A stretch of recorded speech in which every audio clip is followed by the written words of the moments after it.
بسم الله الرحمن الرحيم. ألف لام را، تلك آيات الكتاب المبين. إنا أنزلناه قرآنا عربيا لعلكم تعقلون. نحن نقص عليك أحسن القصص بما أوحينا إليك هذا القرآن وإن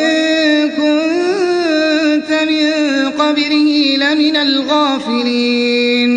إذ قال يوسف لأبيه يا أبت إني رأيت 11 كوكبا والشمس والقمر رأيتهم لي ساجدين. قال يا بني لا تقصص رؤياك على إخوتك فيكيدوا لك كيدا إن الشيطان للإنسان عدو مبين. وكذلك يجتبيك ربك ويعلمك من تأويل الأحاديث ويتم نعمته عليك وعلى آل يعقوب كما أتمها على أبويك من قبل إبراهيم وإسحاق إن ربك عليم حكيم. لقد كان في يوسف وإخوته آيات للسائلين إذ قالوا ليوسف وأخوه أحب إلى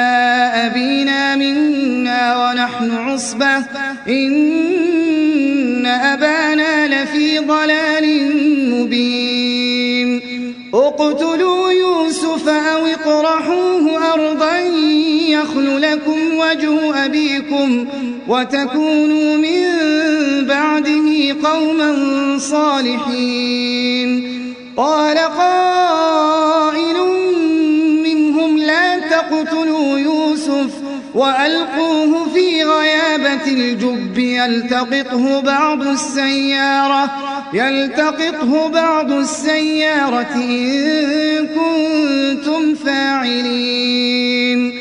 قالوا يا أبانا ما لك لا تأمنا على يوسف وإنا له لناصحون. أرسله معنا غدا يرتع ويلعب وإنا له لحافظون. قال إني ليحزنني أن تذهبوا به وأخاف أن يأكله الذئب وأنتم عنه غافلون. قالوا لئن أكله الذئب ونحن عصبة إنا إذا لخاسرون. فلما ذهبوا به وأجمعوا أن يجعلوه في غيابة الجب وأوحينا إليه لتنبئنهم بأمرهم هذا وهم لا يشعرون. وجاءوا أباهم عشاء يبكون. قالوا يا أبانا إنا ذهبنا نستبق وتركنا يوسف عند متاعنا فأكله الذئب وما أنت بمؤمن لنا ولو كنا صادقين. وجاءوا على قميصه بدم كذب قال بل سولت لكم أنفسكم أمرا فصبر جميل والله المستعان على ما تصفون. وجاءت سيارة فأرسلوا واردهم فأدلى دلوه قال يا بشرى هذا غلام وأسروه بضاعة والله عليم بما يعملون وشروه بثمن بخس دراهم معدودة وكانوا فيه من الزاهدين وقال الذي اشتراه من مصر لامرأته أكرمي مثواه عسى أن ينفعنا أو نتخذه ولدا وكذلك مكنا ليوسف في الأرض ولنعلمه من تأويل الأحاديث والله غالب على أمره ولكن أكثر الناس لا يعلمون ولما بلغ أشده آتيناه حكما وعلما وكذلك نجزي المحسنين وراودته التي هو في بيتها عن نفسه وغلقت الأبواب وقالت هيت لك قال معاذ الله إنه ربي أحسن مثواي إنه لا يفلح الظالمون ولقد همت به وهم بها لولا أن رأى برهان ربه كذلك لنصرف عنه السوء والفحشاء إنه من عبادنا المخلصين واستبق الباب وقدت قميصه من دبر وألف يا سيدها لدى الباب قالت ما جزاء من أراد بأهلك سوءا إلا أن يسجن أو عذاب أليم قال هي راودتني عن نفسي وشهد شاهد من أهلها إن كان قميصه قد من قبل فصدقت وهو من الكاذبين وإن كان قميصه قد من دبر فكذبت وهو من الصادقين فلما رأى قميصه قد من دبر قال إنه من كيدكن إن كيدكن عظيم يوسف أعرض عن هذا واستغفري لذنبك إنك كنت من الخاطئين وقال نسوة في المدينة امرأة العزيز تراود فتاها عن نفسه قد شغفها حبا إنا لنراها في ضلال مبين فلما سمعت بمكرهن أرسلت إليهن وأعتدت لهن متكئا وآتت كل واحدة منهن سكينا وقالت اخرج عليهن فلما رأينه أكبرنه وقطعن أيديهن وقلن حاش لله ما هذا بشرا إن هذا إلا ملك كريم قالت فذلكن الذي لمتنني فيه ولقد راودته عن نفسه فاستعصم ولئن لم يفعل ما آمره ليسجنن وليكون من الصاغرين قال رب السجن أحب إلي مما يدعونني إليه وإلا تصرف عني كيدهن أصب إليهن وأكن من الجاهلين فاستجاب له ربه فصرف عنه كيدهن إنه هو السميع العليم ثم بدا لهم من بعد ما رأوا الآيات ليسجننه حتى حين ودخل معه السجن فتيان قال أحدهما إني أراني أعصر خمرا وقال الآخر إني أراني أحمل فوق رأسي خبزا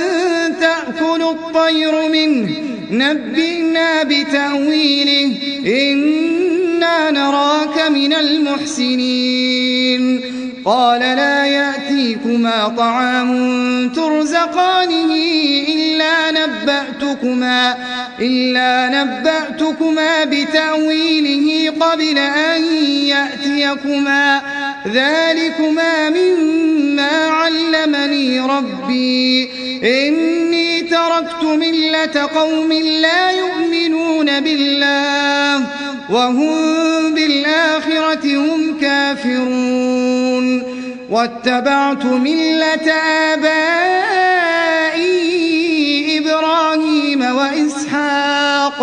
وإسحاق ويعقوب ما كان لنا أن نشرك بالله من شيء ذلك من فضل الله علينا وعلى الناس ولكن أكثر الناس لا يشكرون يا صاحبي السجن أأرباب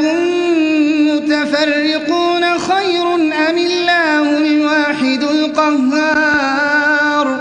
ما تعبدون من دونه إلا أسماء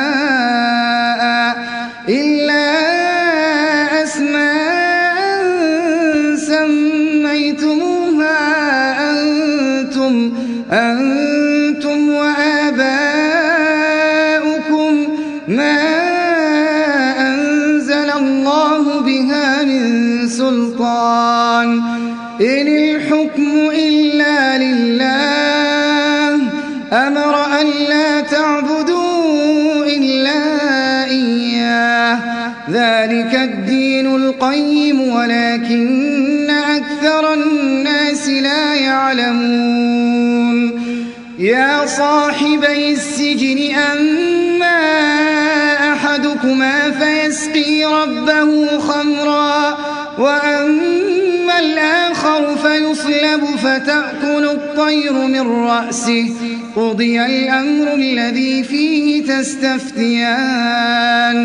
وقال للذي ظن أنه ناج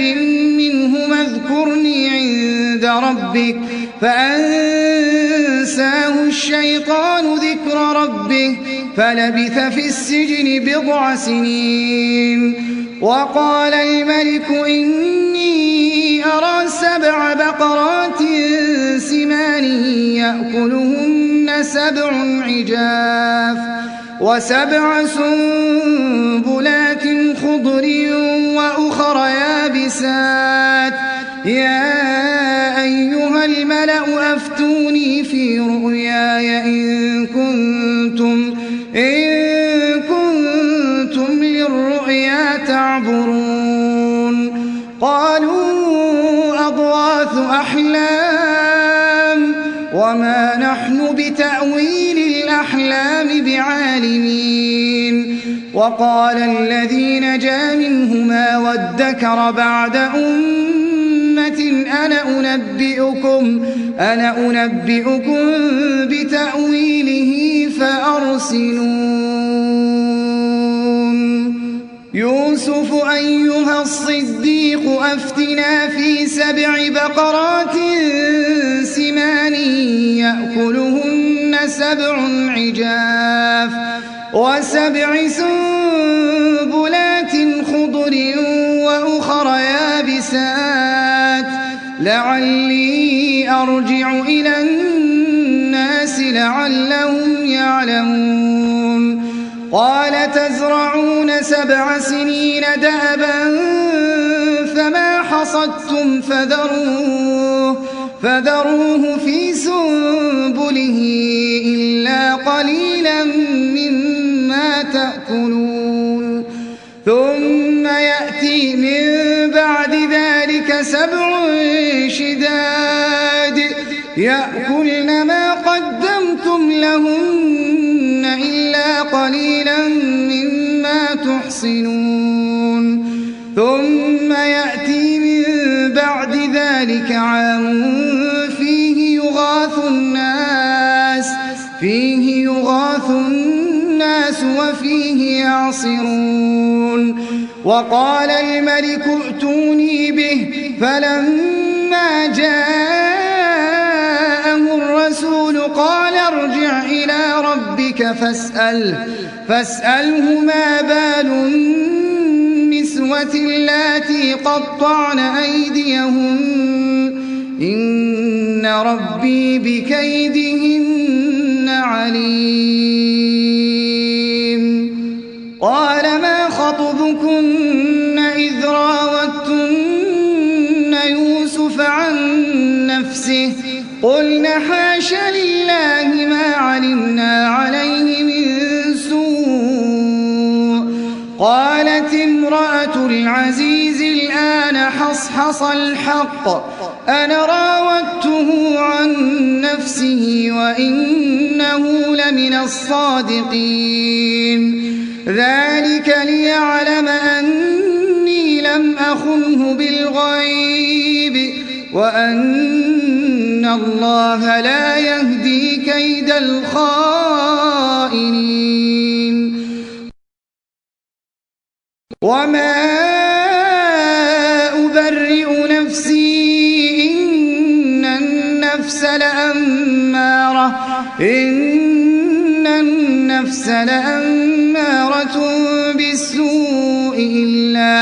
إلا ما رحم ربي إن ربي غفور رحيم وقال الملك ائتوني به أستخلصه لنفسي فلما كلمه قال إنك اليوم لدينا مكين أمين قال اجعلني على خزائن الأرض إني حفيظ عليم وكذلك مكنا ليوسف في الأرض يتبوأ منها حيث يشاء نصيب برحمتنا من نشاء ولا نضيع أجر المحسنين ولأجر الآخرة خير للذين آمنوا وكانوا يتقون وجاء إخوة يوسف فدخلوا عليه فعرفهم وهم له منكرون ولما جهزهم بجهازهم قال ائتوني بأخ لكم من أبيكم ألا ترون أني أوفي الكيل وأنا خير المنزلين فإن لم تأتوني به فلا كيل لكم عندي ولا تقربون قالوا سنراود عنه أباه وإنا لفاعلون وقال لفتيانه اجعلوا بضاعتهم في رحالهم لعلهم يعرفونها إذا انقلبوا إلى أهلهم لعلهم يرجعون فلما رجعوا إلى أبيهم قالوا يا أبانا منع منا الكيل فأرسل معنا أخانا نكتل وإنا له لحافظون قال هل آمنكم عليه إلا كما أمنتكم على أخيه من قبل فالله خير حافظا وهو أرحم الراحمين. ولما فتحوا متاعهم وجدوا بضاعتهم ردت إليهم قالوا يا أبانا ما نبغي هذه بضاعتنا ردت إلينا ونمير أهلنا ونحفظ أخانا ونزداد كيل بعير ذلك كيل يسير. قال لن أرسله معكم حتى تؤتون موثقا من الله لتأتونني به إلا أن يحاط بكم فلما آتوه موثقهم قال الله على ما نقول وكيل. وقال يا بني لا تدخلوا من باب واحد وادخلوا من أبواب متفرقة وما أغني عنكم من الله من شيء إن الحكم إلا لله عليه توكلت وعليه فليتوكل المتوكلون. ولما دخلوا من حيث أمرهم أبوهم ما كان يغني عنهم من الله من شيء إلا حاجة في نفس يعقوب قضاها وإنه لذو علم لما علمناه ولكن أكثر الناس لا يعلمون. ولما دخلوا على يوسف آوى إليه أخاه قال إني أنا أخوك فلا تبتئس بما كانوا يعملون. فلما جهزهم بجهازهم جعل السقاية في رحل أخيه ثم أذن مؤذن أيتها العير إنكم لسارقون. قالوا وأقبلوا عليهم ماذا تفقدون قالوا نفقد صواع الملك ولمن جاء به حمل بعير وأنا به زعيم. قالوا تالله لقد علمتم ما جئنا لنفسد في الأرض وما كنا سارقين. قالوا فما جزاؤه إن كنتم كاذبين.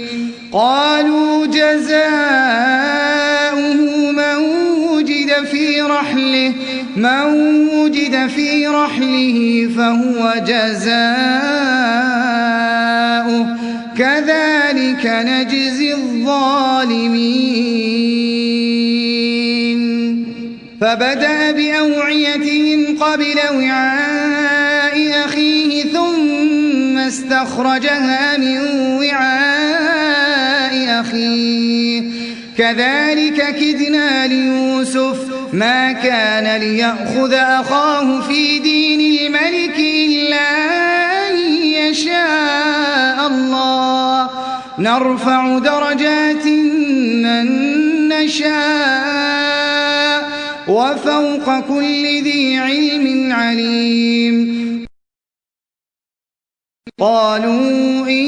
يسرق فقد سرق أخ له من قبل فأسرها يوسف في نفسه ولم يبدها لهم قال أنتم شر مكانا والله أعلم بما تصفون قالوا يا أيها العزيز إن له أبا شيخا كبيرا فخذ أحدنا مكانه إنا نراك من المحسنين قال معاذ الله أن نأخذ إلا من وجدنا متاعنا عنده إنا إذا لظالمون فلما استيئسوا منه خلصوا نجيا قال كبيرهم ألم تعلموا أن أباكم قد أخذ عليكم موثقا من الله ومن قبل ما فرطتم في يوسف فلن أبرح الأرض حتى يأذن لي أبي أو يحكم الله لي وهو خير الحاكمين ارجعوا إلى أبيكم فقولوا يا أبانا إن ابنك سرق وما شهدنا إلا بما علمنا وما كنا للغيب حافظين واسأل القرية التي كنا فيها والعير التي أقبلنا فيها وإنا لصادقون قال بل سولت لكم أنفسكم أمرا فصبر جميل عسى الله أن يأتيني بهم جميعا إنه هو العليم الحكيم وتولى عنهم وقال يا أسفا على يوسف وابيضت عيناه من الحزن فهو كظيم قالوا تالله تفتأ تذكر يوسف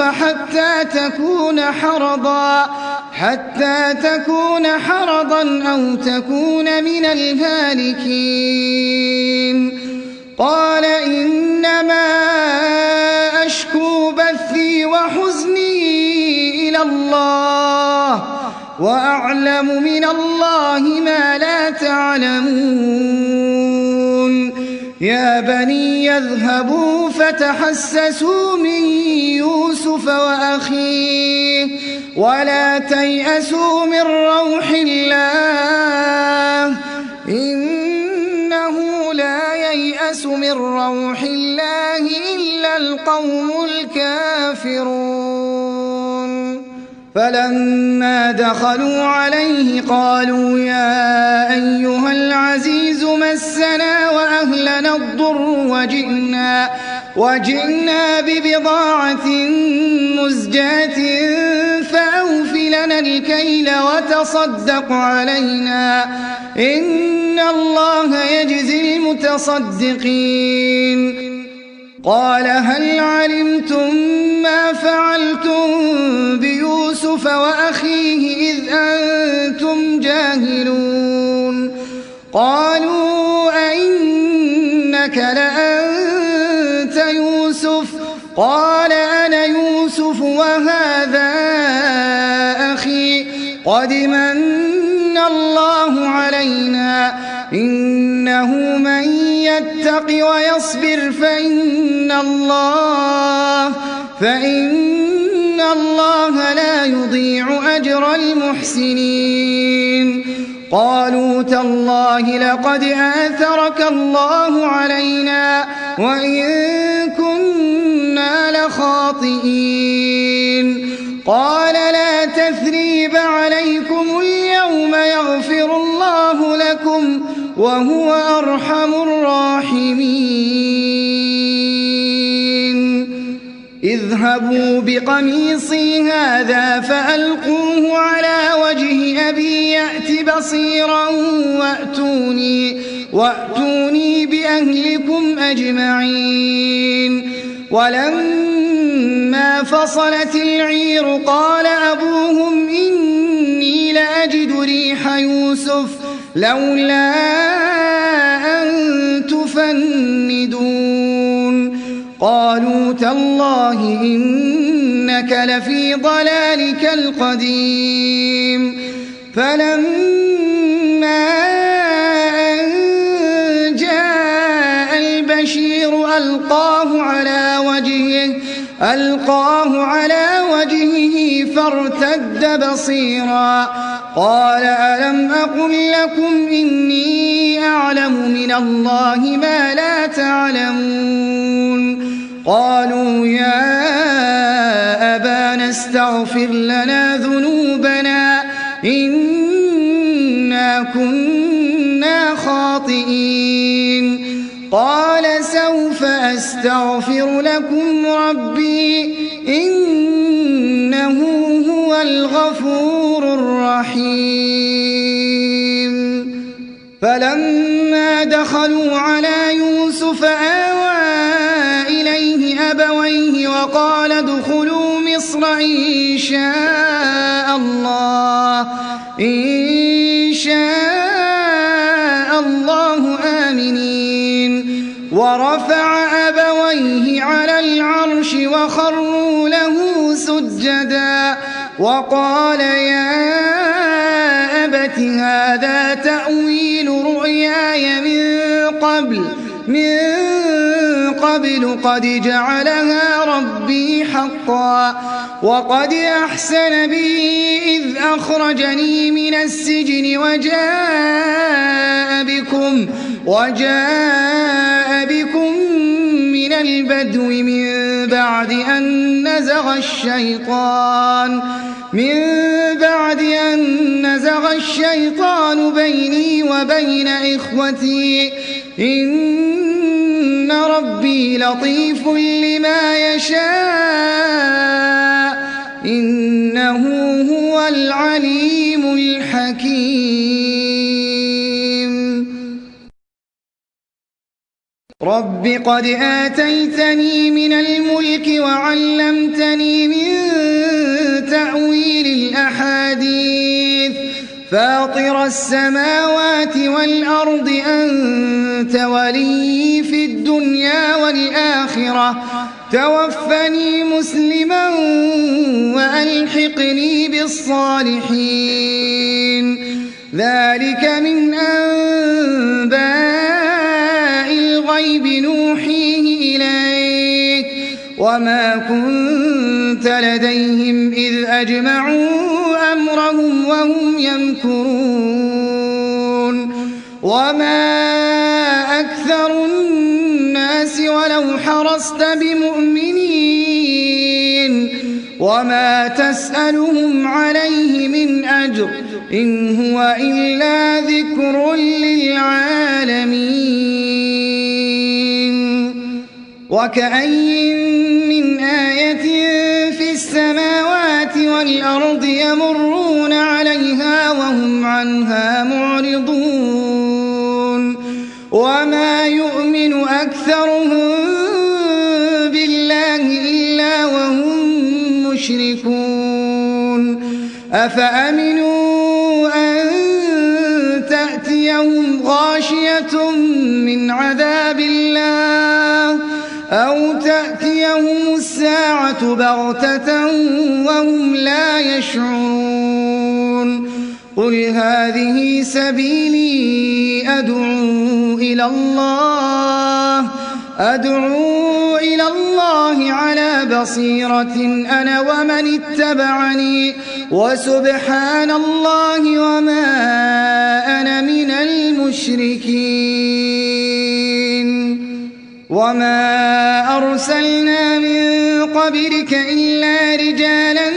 نوحي إليهم من أهل القرى القرى أفلم يسيروا في الأرض فينظروا كيف كان عاقبة الذين من قبلهم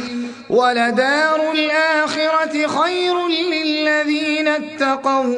أفلا تعقلون حتى إذا استيأس الرسل وظنوا أنهم قد كذبوا جاءهم نصرنا فنجي من نشاء ولا يرد بأسنا عن القوم المجرمين لقد كان في قصصهم عبرة لأولي الألباب ما كان حديثا يفترى ولكن تصديق الذي بين يديه وتفصيل كل شيء وهدى ورحمة لقوم يؤمنون